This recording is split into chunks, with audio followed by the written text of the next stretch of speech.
Welcome to the Leafman podcast. I'm your host, Trevor Taylor. And I'm Brooks McWhirter. There you go. Gotta have the last name in there. Oh, I didn't know. McWhirter. I didn't know that people cared. Everyone cares, dude. You're gonna be insta famous. Brooks McWhirter. Just Brooks. I want to be just Brooks famous. I'm gonna be like Seal. Yeah. Change my name. Bono. Just Brooks. Madonna. Share. There's actually a lot of those. A lot more than I thought. Yeah. Now that we're saying it out loud. That's true. Okay. All right. What's our first topic today? First topic today.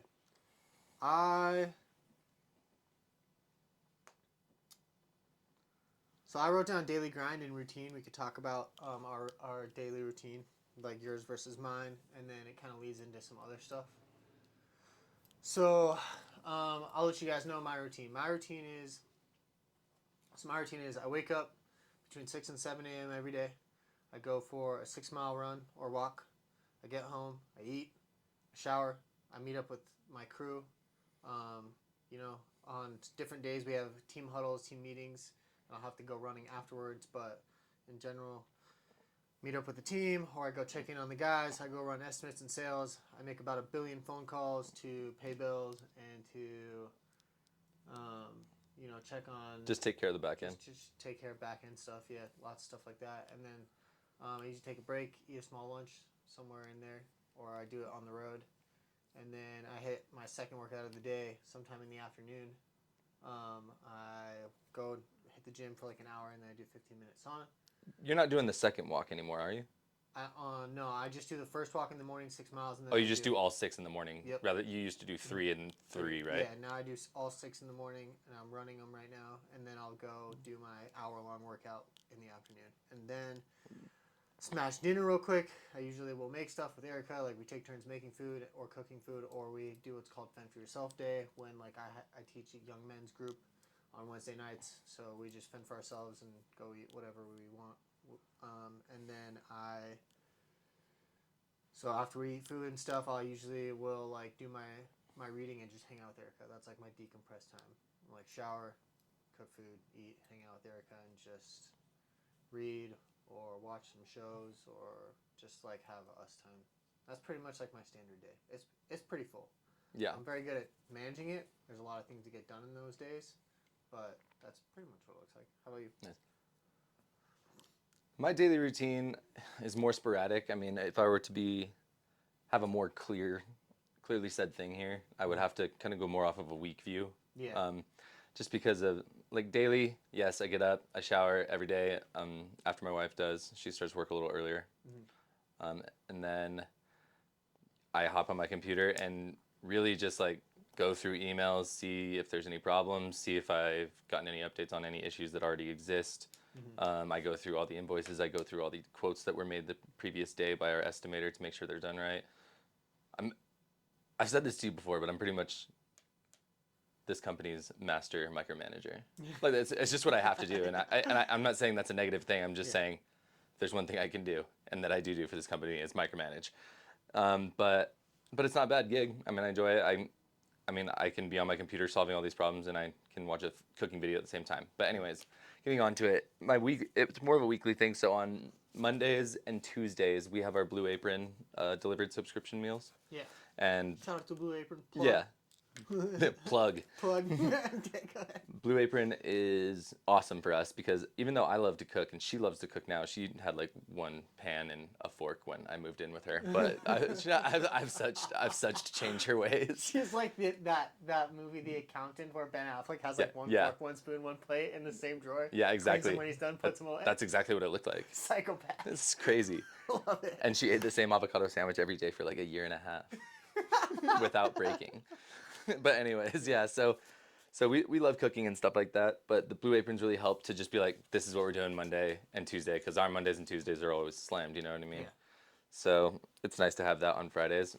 And then we usually typically start cooking around 4:45, a lot earlier than most people, I feel like 4:30, 4:45, we're already starting like prepping the vegetables, but we're also like slower than most people, I feel like, at it. Like we'll prep the vegetables and put like the onions and some pickling spices and stuff and let them sit for a little while and then go back to cooking. So, Yeah.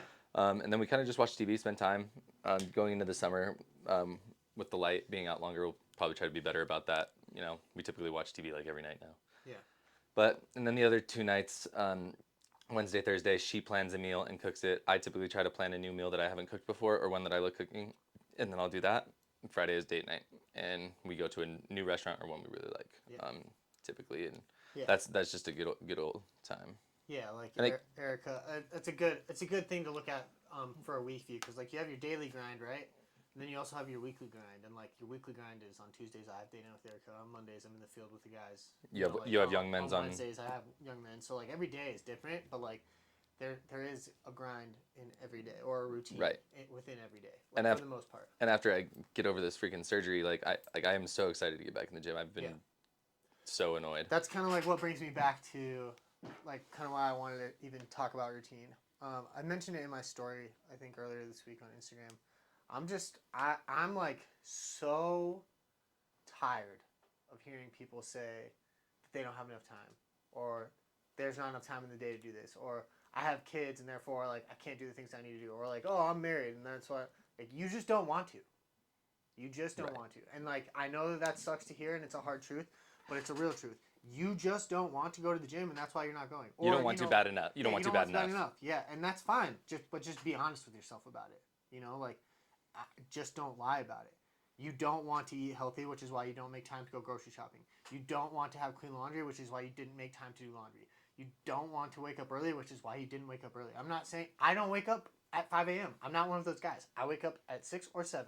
And that for me is great because I don't want to wake up earlier. I can fit all of those things, all of my things, 2 workouts, running a large company, spending time with my wife, teaching young men in my church, all within my schedule by not waking up at 5 a.m. So it's okay to say I don't want to do that, but just be honest with yourself about it.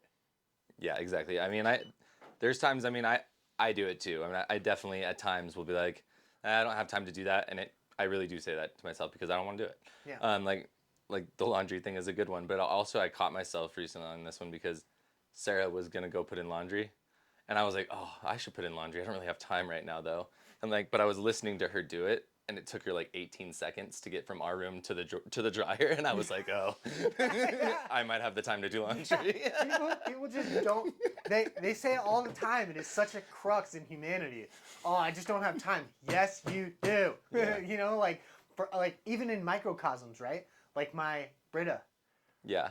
How many times I know whether or not I'm being a lazy piece of trash that day on whether or not I took the time to go fill up my Brita after I filled up my water bottle. Yeah, that's a nightmare. It's a nightmare. I hate Britas, dude. Shout out to Brita, you suck. But it's true. Like, you know, it takes what, 30 seconds to do it? Why are you being so lazy you won't take the 30 seconds to go fill up your water Brita so that you have, you know, that discipline doing that thing that takes you 30 seconds. Oh, I don't have time. I'm in a rush out the door. It takes you 30 seconds. And now, later on, guess what? You have fresh water. Yeah, exactly. It took you 30 seconds to be prepared, and later on, you're going to be like, I'm so glad that I'm prepared. All those little preparations, all those little minute things that you do to stick to your daily routine will make your life easier. You just have to stick to them. I know, but doesn't it feel so long when you're filling up the Brita? It feels like a lifetime, dude. That's why you don't want to do it. But it's because we live in an impatient world. 3 seconds is way too much time to get through this freaking Instagram reel. Or this TikTok has not gotten to the point, and I've been watching it for 30 seconds. Trash it. Yeah, exactly. Like Skip to the next one. You know, you're getting in your car after you fill up in gas, and I like dropped a pen off my lap, and like after I've sat down, it falls out to the ground. I'm like, I can't get out now. I'm already in the driver's seat. Yeah, dude. It's because there's no patience for anything, and you know, patience and consistency is what will change your life. Those are 2 very hard things to manage. That's why people fail at the gym. That's why people fail on their diets. That's why people fail at building a business. That's why people fail at relationships, because they have no patience and no consistency. It is literally ingrained, I think. And honestly, if I did believe in conspiracies, that would probably be the biggest one. If you can teach people that patience and consistency are irrelevant, pretty much all of society will fall apart. Right. Because nobody cares about anything. If they don't get instant gratification right now, then just trash it and move on to the next thing. Because obviously it's clearly not working off of my 3-second analysis. Right, and I have only become as patient and humble and all that stuff as I am now through like it took me trying to learn how to cook. Nothing else did it. Yeah. Military didn't teach me patience. Yeah.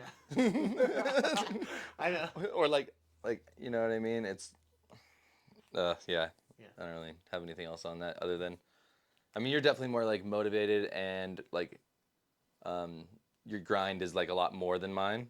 Yeah. But they're just as important to each. Yeah, they're just different. They're just you know, different. just what do you want in life? As long as it's good for you. Yeah, but see, like, here's the thing: you're honest with yourself about it, and that's what I'm trying to teach people. It's okay to not want to be the fittest guy in the room. Like, that's okay. If that doesn't make you happy, you don't need to do it. But don't sit here and say, "I don't have time to do it." Just say, "I don't really want to do that. It's not an important thing to me." Oh, I'm really good at that. It's fine. Yeah, like that's great. Cool, man. Your priorities lie elsewhere. That's fine. But don't sit here and try and tell me that you don't have time because you do have time. If people are like, for instance, cooking with you, right? People are like, "Oh, I don't have time to cook fresh because like I work a full-time job." You also are you not the ops manager here? Exactly. Yeah. Do you not work more hours than everybody else? Do you still cook every night? Yeah. Okay then. And early in the day. Because it's important to you. So like when Exactly. people say they don't have time, yes you do. You're spending time on Netflix. You're spending time scrolling. You're spending time doing whatever other useless mind-numbing activity that you can, and then saying you don't have time later on. If you eliminated all those other distractions, you would have plenty of time to do things that you want to do. Yeah, for sure. I know this because I used to say those same things, and I also now have time to do the things that I want to do. I've been teaching myself how to draw. I don't have time. Right. I spend like 30 minutes a night doing it. Right. It's fine. And that's not that much time. It's not that much time. Yeah, 30 minutes is not very long time. Like sometimes in the morning, like when I'm like, if I'm going to be like a little later to pick up Spenny or something to go on estimate runs, like I'll just be like looking at my computer. I'll be like, cool, I'm leaving in 30 minutes. And that'll go by like that. In a second. In a second. People will be on your phone scrolling and not even realize how long of amount of time that you spent on it. 30 minutes goes like that. But if you get good at controlling that, dude, that can just like go away. And you can spend that 30 minutes talking to an old friend on the phone, you know, researching something that is going to add value to your life. You know, people are like, I have all these books on these shelves. I don't necessarily read every single page of these books, but I listen to Audible books because guess what? I'm out doing runs, and that's an hour of my time every day that I'm listening and progressing. You do have the time. You just don't want to spend it where it needs to go. Right, exactly. But I mean, like you don't read all the books that you have, but you want to have them. And the audiobooks, it's people are different, man. People like audiobooks or they don't. Yeah.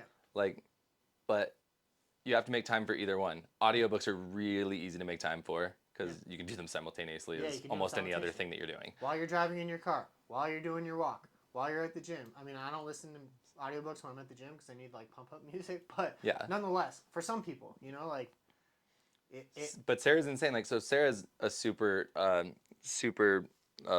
what is it, bibliophile. She loves books. I think that's it.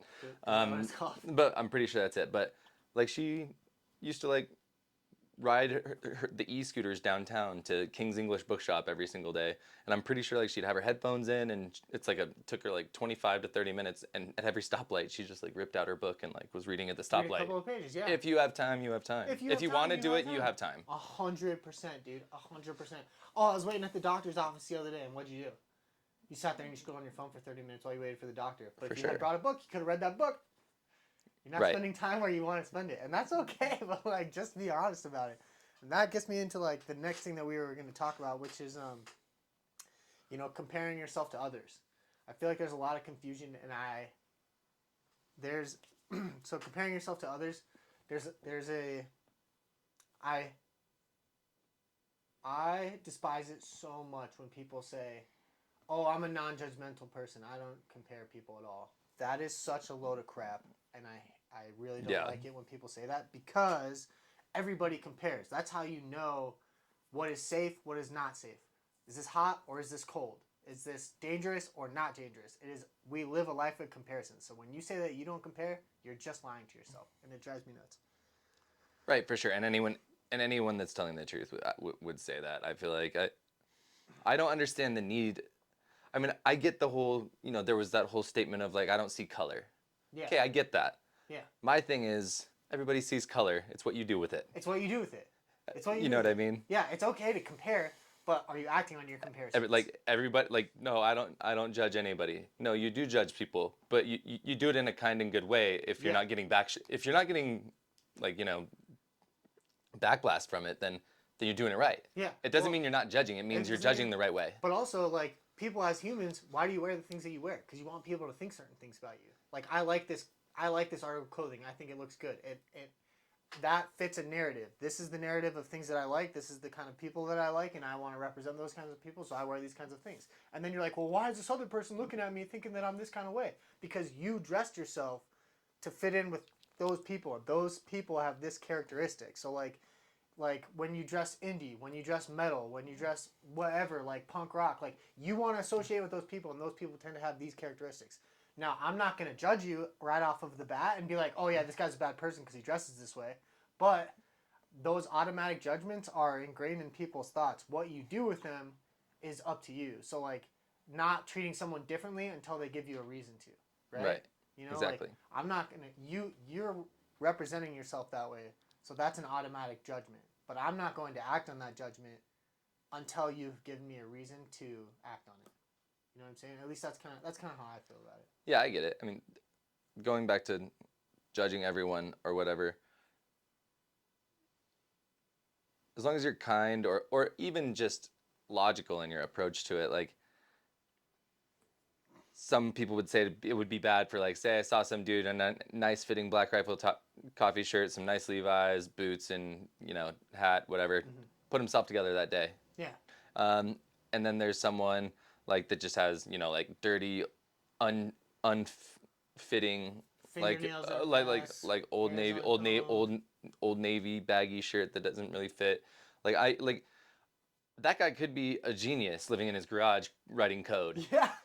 But I don't see that, so I am gonna judge that in the moment until I know more. Until I know more. Yeah.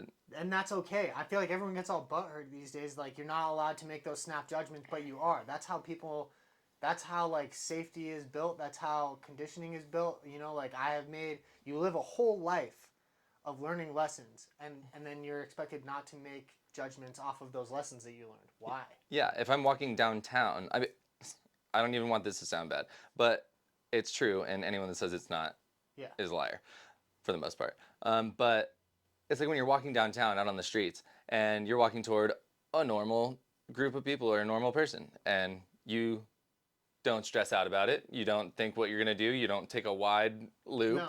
But if there's some crazy person screaming at a water bottle, and you know what I mean, like, or you know how they just kind of history has taught me to steer clear of that person. It's like, I don't know what's going to happen. I don't want to be a part of that. Yeah. So I'm like that's a definite snap judgment, and I don't feel bad about it. I don't either, and you're not supposed to. And I think that people who think that you are, experience has taught me. Yeah, I think that people who think that you're bad for making those snap judgments are incorrect. I hope I hope that person gets the help they need. Yeah. It's not going to be me. Yeah. So I'm just going to avoid it. Well, that, and like also I don't. History has taught me that this is a dangerous situation, which is why I'm like steering clear and like keeping my guard up. History has told me, like, historically, that those people that are over there minding their own business are not going to bother me. Yeah. It's like you know what? Let me do the right thing here and risk mine and my wife's safety to not look like I'm judging someone. Like I'm judging somebody. It's incorrect. I will absolutely do that every single time. 100%. Now, I'm not going to be mean to you or mistreat you until you give me a reason to, but you are representing yourself a certain way, and I'm within my rights and correct to make a judgment off of the way that you represent yourself. Like, you represent yourself that way because you want me to think a certain thing. I don't take my wife on vacation to Solder City, Iraq. Yeah. Well, like historically speaking, I'm not judgmental. Yeah. I just think that's dangerous. It's dangerous. Like, that's it. History has told me that that's dangerous. It's like, dude, you're judging Iraq. You're being a dick. It's like, yeah, I will judge Iraq. Now, you know, on the other side of that coin is like comparing yourself to others, right? People are like, on top of judging, people say that they don't compare themselves to others. And I do. Because that's how I know whether or not I am doing well or bad. And I feel like most people think that way. I mean, if you really think about it, right? Like, yes, I compare myself to the version I was yesterday. Mm-hmm. That's good. Your goal is to be better than the person you were yesterday. But also, Just because you were better than the person you were yesterday doesn't mean that you're good enough to beat the people around you. And we live a competitive life. I'm competing against lots of other tree companies. We are competing against other employees. We're competing against other humans. Yeah. And so saying that you're not going to compare is like, fine if that's how you want to think about it. That's just not how I want to think about it, because I want to beat those people because I want to live a better life. Like, I want to be able to provide better for my family. I want to be able to take care of more people. I want to be able to contribute more to society. And the only way to do that is to beat other people. That's just like a harsh reality. So when you say, oh, I don't compare, I disagree with it. Right. It's like, well, it's competitiveness. I mean, there's that show that I was telling you about, Shoresy or whatever, about hockey. And the coach comes in after they lose by a lot to this team. And he's like, good job out there. Lots of good effort. I mean, they're a great team over there. They're a great team. And you just hear the Shoresy guy like, they just pump us 5 goose and you say good fucking team? Like, are you kidding me? Yeah, it's hard, man. Like,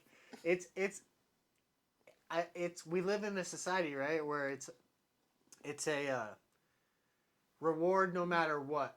You get instant gratification and you get a reward for participation. I know that's like overstated. It's just like every angry old person. Oh, they give participation trophies to everybody. But they do. But they do. And the truth of the matter is, you're not going to learn how to be better if everyone tells you that you're good enough. Or give them all a participation trophy, but make a better trophy for who wins. Yeah. Like they can all, like, you know what I mean? This is the winner's one though. Yeah, thanks for showing up. He won. Well, also it's like that's why that ingrains itself in all areas of business, life, and whatnot. Like, those kids that are super competitive, what is their motivation to win other than to just win? They want to win the trophy. That's a kid thing. You want to win. You want the winner's trophy. You want to win. And like business people, if you've got salespeople out there and you pay them, a salary, but they're not making commission, what motivation do they have to sell more? Yeah. It's the same thing. It translates everywhere. And it is a cliche thing to talk about, but it is a cliche thing. But it should be said. But it's true, yeah. And it's not only is it important to understand winning, but you also need to understand how to lose.